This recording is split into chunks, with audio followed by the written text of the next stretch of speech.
Hello, everyone. Good afternoon in Europe and good morning in North America. This is PolarisLive coming to you today from Aalborg, Denmark.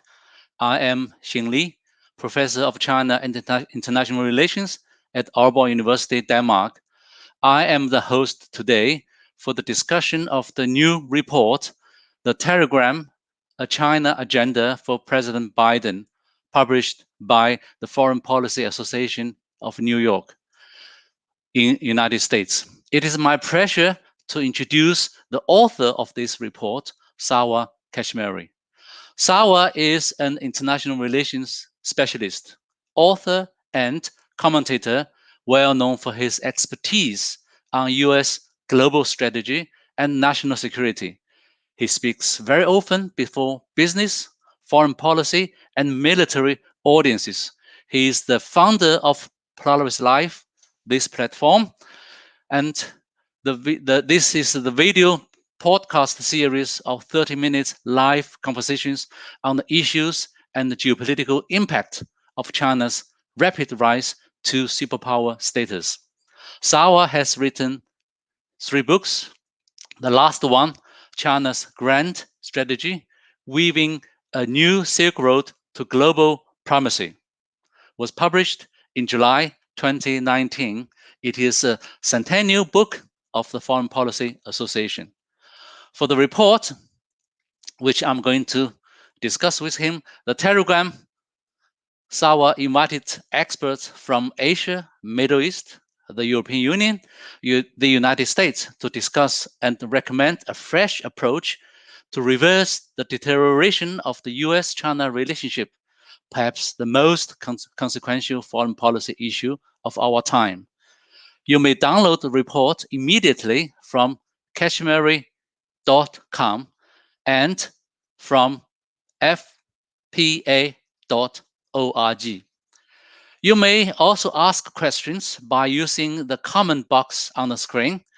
Please remember your comments will be visible to all viewers. Now, it's my pleasure to invite and to welcome our guest, Sarwar Kashmeri. Well, good morning, Professor Li Sheng. It's so nice to see you again. Good morning, Mr. Sarwar. It is good afternoon here in Europe. Oh, good afternoon. Look at that. Yeah. You want me I'm to very discuss proud. want me to discuss a big report and I don't even know the time. Are you sure you have the right person? Yes, I'm the right person. Yes. Since last time you interviewed me, now it's my turn to interview you. Thank you for your invitation to let me become the host today. No, you're entirely welcome. It's an honor for me to do that. You are very well known, especially in this whole complicated issue of transatlantic and China relations. So I'm honored that you agreed to do this, Ching. Thank you, Mr. Sarwar. Now, before we come to the topic of your report, I would like to ask you something else, which just taken place these days or recently.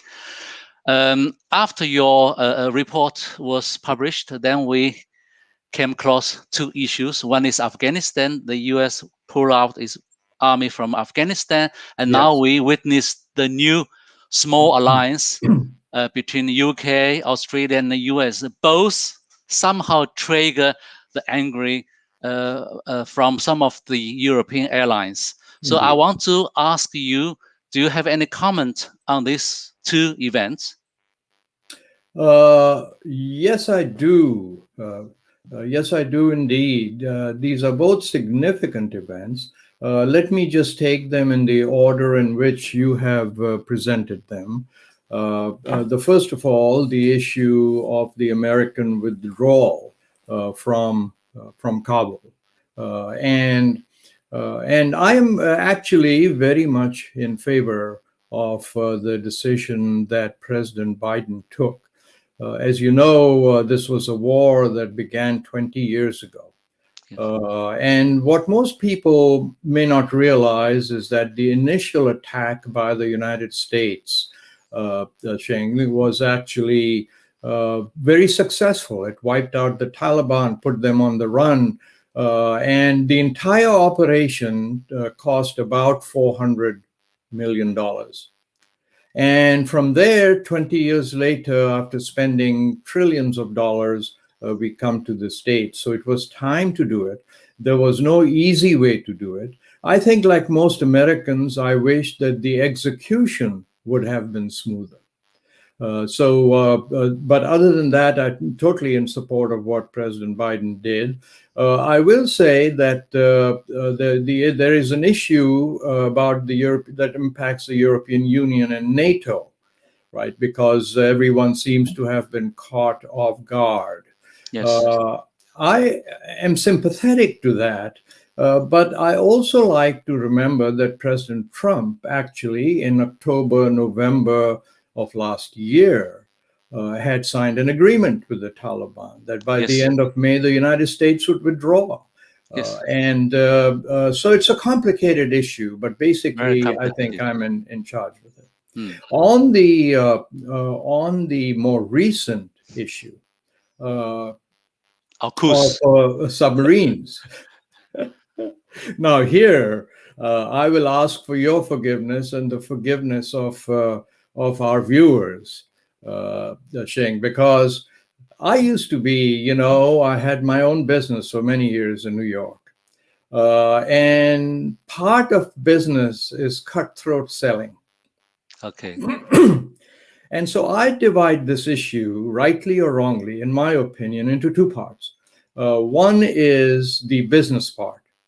And I know what it is like to lose a very large contract. And so I am very sympathetic to the French position after having developed this sale over a decade to suddenly lose it. Right? Yes. So without getting into the issue of did France actually hear from Australia before or not, I just wanted to say that I understand fully what it's like to lose a very large contract. So that's one side of it. Right? Someone once said the business of America is business, and we showed that in this. But that's not the only side of it. This is a huge strategic move by the United States. And this move establishes what Americans have said but never really followed through on, which is that, listen, we have a national interest in the South China Sea and the Indo-Pacific. And I'm not debating, Professor Lee, whether it's right or wrong, but the United States has a national interest. China has a national interest. China has established that fact by making sure that everyone knows that its power is concentrated on the South China, East China Sea, because that's where invasions have traditionally come into China. Now America has established the fact that we do have a national interest.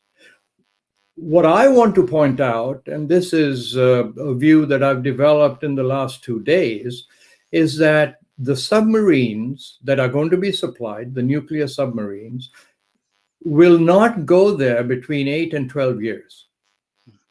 Right? So there is a window of opportunity, and I would love to hear your reaction to this. There is a window of opportunity for both now, having established their strategic priorities, to start cooling temperatures. Yeah, I am aware of the fact that this alliance somehow is aimed at China, which is understandable. But here I want to ask you one very important issue, that is the impact of nuclear non-proliferation treaty. Okay, so if United States allow this happen, then North Korea, then Iran, and then all the other countries, they will demand the same right. So that, I think, is the issue which is being discussed quite a lot today. Yes, and I totally realize that. And the issue there is nuclear propulsion technology for submarines. is not something that is hidden. It actually now has spread beyond America and England, right? India has made its first nuclear propulsion submarine, right? It was launched a few months ago. India is in the process of making other nuclear submarines. The situation there is actually more dangerous because, unlike Australia, India is not a signatory to the Non-Proliferation Treaty. Okay. And the United States are very careful to point out that this does not include nuclear weapons. Right. Now, that might be a small point, but I think that's an important point to remember. So France has nuclear weapon equipped nuclear submarines. England has nuclear propulsion, as does America, as does India, right? And so this technology is not that, how shall I say, secret anymore. So Okay. yes, there is a risk of other people doing that. But in this case, the strategic outcome, in my mind, overrides that particular risk. And if I may just end my side of this topic by saying that this window of 8 to 12 years before Australia receives it, excuse me, now having established the strategic position, I think what Mr. Biden should do now is say, okay, so now that we both understand one another, let's start taking down the tariffs. And China might want to reciprocate by saying, okay, so let's discuss the environment without bringing in other issues, which has at this point stopped those discussions. So I'm simply throwing this out on the table and saying, strong positions established by both sides, 8 to 12-year window to start cooling relations. Okay, good. I think now let me turn you into our focus of today, which is your report. And I always think that your report was timely published because during the last presidency, the China-US relationship was quite poisoned by a lot of policies of President Trump. And now Biden came to power, and people expect Biden would play a different role and implement different policies. But to everybody's surprise, President Biden basically inherited the anti-China politics from Trump, apart from a few new modifications. So why is that? And to what extent is President Biden really constrained by this China-Beijing politics, a bipartisan consensus these days in Washington? Wow, that's not an easy question to answer, but let me try to do some justice to it, and thank you for that. The issue in America, as you and I have talked a number of times, is one of the main issues is the divisions in the country, the political divisions in the country, right? Exactly. I mean, you know what happened in the last presidency. I don't need to repeat that, especially your students and your viewers. They, I'm sure, are intimately familiar with it. But the point is that Mr. Biden needs a lot of support in the country to do what he wants to do internally. And again, without saying right or wrong, there is a very strong feeling in the country, in the United States, conservatives, liberals, independents, that China has to be stopped, that China is the future threat to the United States. And I must tell you, it's a position that I do not agree with. And a lot of people that I know who are very big thinkers, much better than me, do not agree with. But Washington is a very conservative place, as you probably know by now, with a small c, meaning that not right wing or left wing, meaning that when there is a path that is being followed, nobody in Washington wants to move away from it. President Biden used to call this the Washington script, right? So, for example, the statement, America is a superpower, therefore it cannot afford to lose its credibility. Well, to some extent, it's true. But look at how Mr. Biden was bashed when he resolved the issue of whether to bomb Iran or let Russia take, the nuclear weapons out, an incident that happened a number of years ago. So Yes. Washington establishment does not like to move away from the script Okay. once they've adopted a script.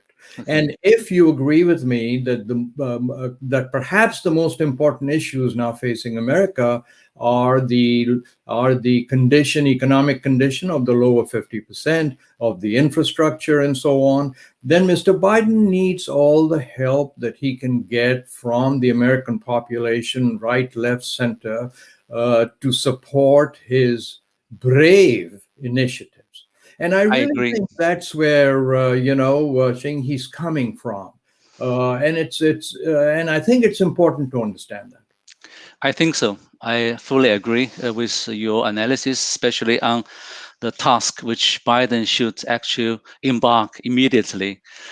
One of the issues which China, US disagree seriously is on the issue of international order, what the United States call rule-based international order, whereas China said, well, I only abide by UN-based international order. And the UN-based UN Charter was also reflected by what China called, why we all know, international relations Westphalian principles. Okay, that was the origin of international order, where, for example, the sovereignty, territorial integrity, and non-interference, all those issues were written into the Charter of the United Nations. That China said, I abide by those. I respect those orders. Whereas United States emphasized the US-led liberal international order, where it emphasized democracy, human rights, and responsible sovereignty. So how do you, for example, China regard human rights issues, Hong Kong issues, Tibet issues, Taiwan issues are all domestic sovereignties. How do you suggest that the US and China could find a way to deal with this issue, this difference? Allow me to say something here, Xing, that in the Second World War, there was a very famous American general by the name of Patton, General Mm, Patton, mm. right? And there was a very famous German general by the name of Rommel, Yes, right? Both Romovich. of Yeah. them were brilliant generals in the desert. Yes. And General Patton once said, rather than take all this time and money, how about you, Rommel, meeting me in the desert? You in your tank, mine my tank. We will go 50 meters away from one another, and then we'll come out shooting. Oh And my whoever God. wins, wins. That's funny. That's very brave. So perhaps it's time for Mr. Xi Jinping and President Biden to try something new. But the interesting thing about all this is that I don't think that both people are that far apart on the issue of the order. I think both countries would like to see some order. The However, what has made this so difficult is and I will include the West in this, the West and the American side, to accept the fact that the order was indeed developed by the West after the Second World War for all the right reasons. This was not, I believe anyway, this was not for dominating the rest of the world. But America was the only country standing. I mean, Europe was destroyed in the Second World War. The world had all kinds of problems. And so they came up with this idea of IMF, the World Bank, the Marshall Fund, to rebuild all of that. And that has taken hold, and I would submit has largely done a lot of good in bringing the world to where it is today, right? We can look at Europe, for example. We can look at Asia, right? Asia does more business with Europe now than America. Mm-hmm. However, what this didn't take into account was the rise of China. This is my opinion, rise of China to become a superpower within 40 years with its own vital national interests. So this question of how this new superpower with its vital national interests, with a different form of governance, is going Exactly. to interact with Exactly. the existing order. which has taken the name of the liberal order led by America only because that's how it happened, Xing. I hope you agree. But so to me, the important issue is, how do we account for China in this? How do we account for China's vital national interests, which may be different and are, in fact, in many ways different from it? So how we do that is why the FPA asked me to write this book, the report. And if you have any thoughts on that, I don't think it's going to be settled unless the two sides begin some serious conversations over a number of years. Because I fully agree. Yeah. And also, I think one of the issues, just to follow your argument, your analysis, is that China said, well, all those rules were established by you before me. Okay, so when I come now, I'm blocked by all these rules which you have set up, which is not fair to me as a new superpower. So I fully agree with you that these two superpowers must find a way to accommodate each other. US should accommodate China's rights, and China should understand those rules, how the historical background of those rules. Yes, and Professor Lee, if I might just interject again and say, that's why I am now starting to look at the supply of submarines to Australia as an opportunity, because Mr. Biden has established a huge strategic initiative, but it's not going to happen for 8 to 12 years. And so I'm thinking, now that both parties have established their strengths in the Indo-Pacific, now might be time for wise people to say, can we not now start to talk because we've both established this? Yes, I agree. In your report, you mentioned 3 recommendations. I sent your report to my network in China, and many Chinese professors, they were very surprised to read those 3 recommendations. First is pandemic command, a kind of common pandemic command. Second, cooperation in climate change. Third, infrastructure cooperation, especially infrastructure cooperation. And the Chinese professors said, are you sure this will work under such political climate in Washington? Well, I want to cast this question to you now, is that you made such magnificent 3 recommendations, and now people worry whether it can be done or not. Would you share with us your thoughts on your 3 recommendations? Absolutely, I will. And once again, I believe we are in a better position to handle one or more of these recommendations because of this window of opportunity. And this is a very new thought, so give me that flexibility. But let me take those, first of all, the infrastructure. This is probably the most difficult of the 3 recommendations for Americans, and perhaps also Chinese, but for Americans to come to grips with. How can we, the American Society of Civil Engineers has estimated that to fix American infrastructure, which is in such bad shape, will require roughly $2 trillion a year for 10 years. A year, $2 trillion? $2 trillion a year, a lot of money. Over 10 years, which is, $20 trillion. So Mr. Biden has asked, and I thank him for starting this process, for 1.3 trillion over 10 years, which he's not certain to get. No.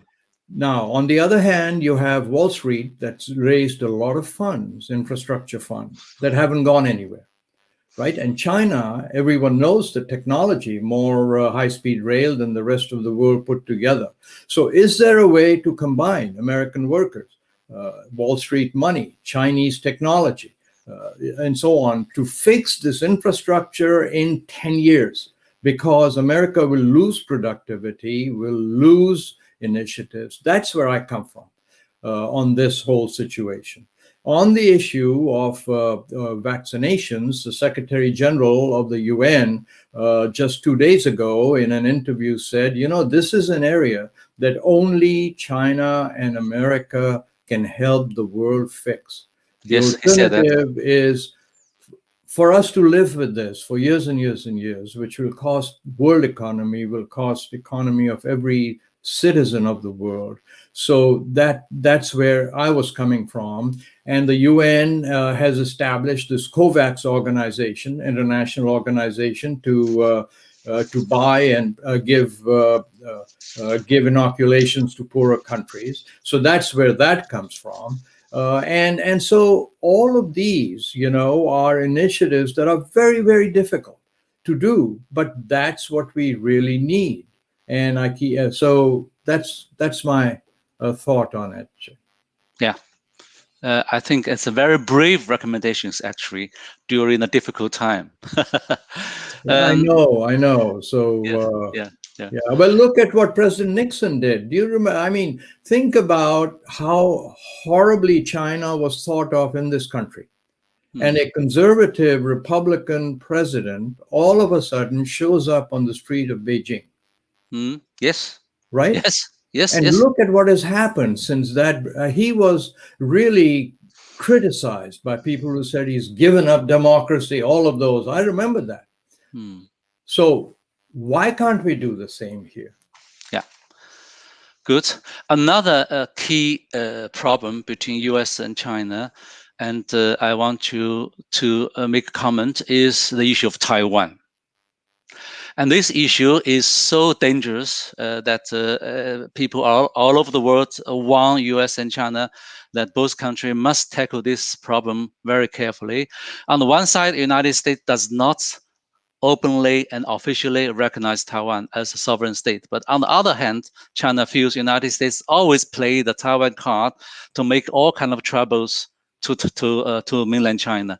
So how to resolve this Taiwan issue from your opinion? Well, you hit on one of the real hot points in the US-China relationship, haven't you, Professor Lee? Yes. So, I always think back, I mentioned President Nixon earlier and Dr. Kissinger, who set up this opening with China. They devised this way to, if I may use the word, fool the system. Right? They said, okay, Taiwan, you're no longer going to be in the UN. The People's Republic of China is going to be in the UN. There will be only one China, and that's the People's Republic of China. Right? However, we don't want the absorption of Taiwan into China to be done by force. Other than that, it's one China, and Taiwan, you can call yourself what you want, but you're not the People's Republic of China. Right? You're not going to take the UN seat in the Security Council. That belongs to China, and there's only one China. So this way of maneuvering has kept us going for all these years. Yes. And I myself find myself unable, Professor Lee, to actually find another way of handling this. We have to keep this dialogue going without introducing more and more dangerous arms. Yes, I realize we can give some arms that, Taiwan wants, and it is a democracy, so there is a feeling, of warmth with America and so on. But I think America has to be very careful. China has to be very careful to keep this system that Kissinger and Nixon set up going.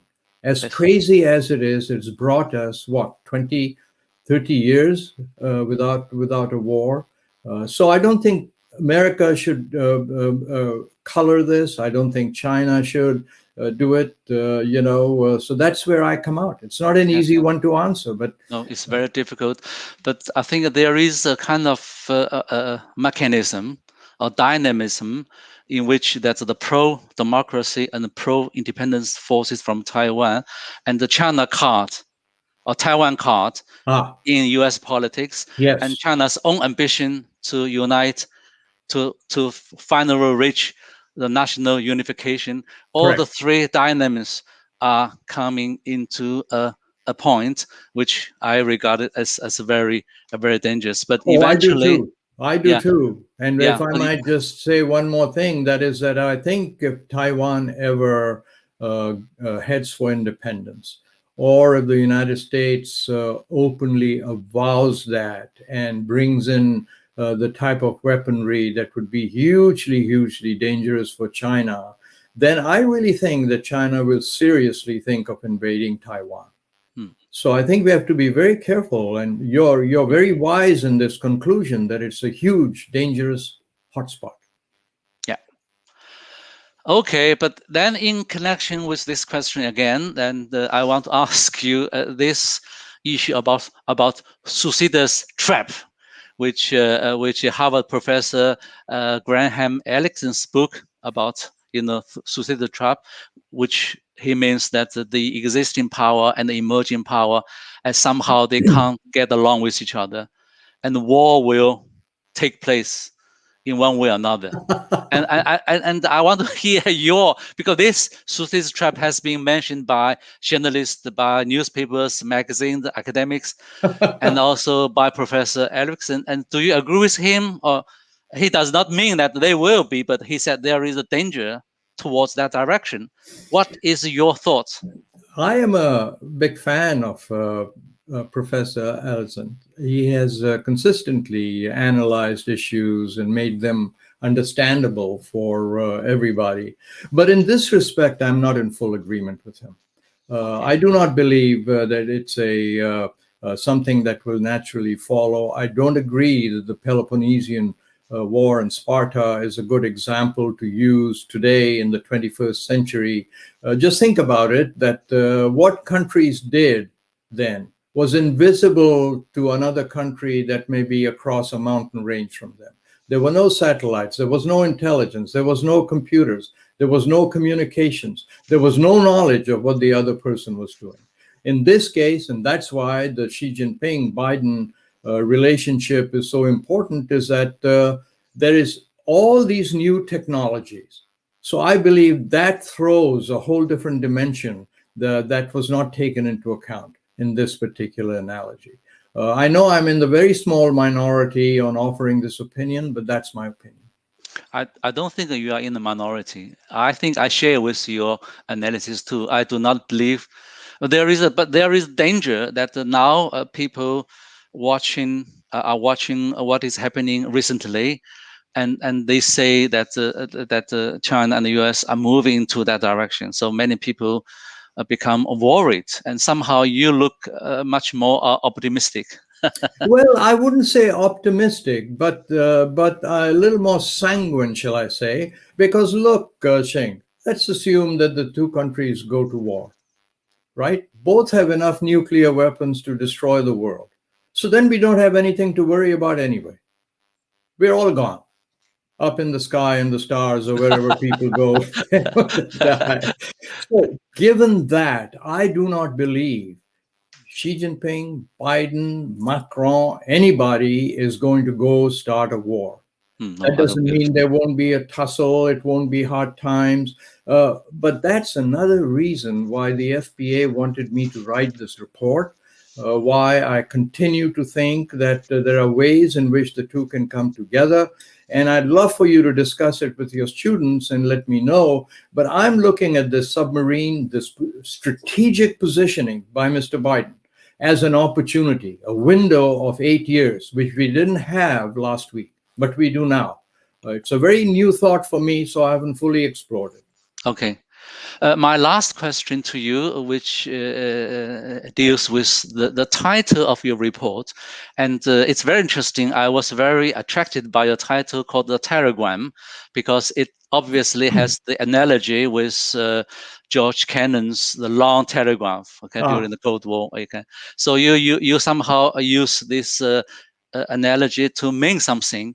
So do you really see that the mind of George Kennan, which he was regarded as a magnificent strategic thinker, do you really see that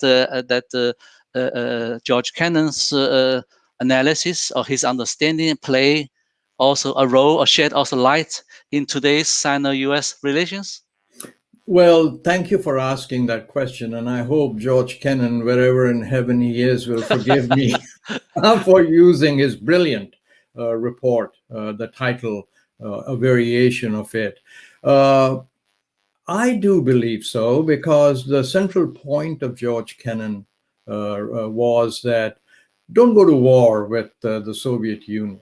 You know, they are, as the late Senator John McCain in America used to say, a bankrupt gas station.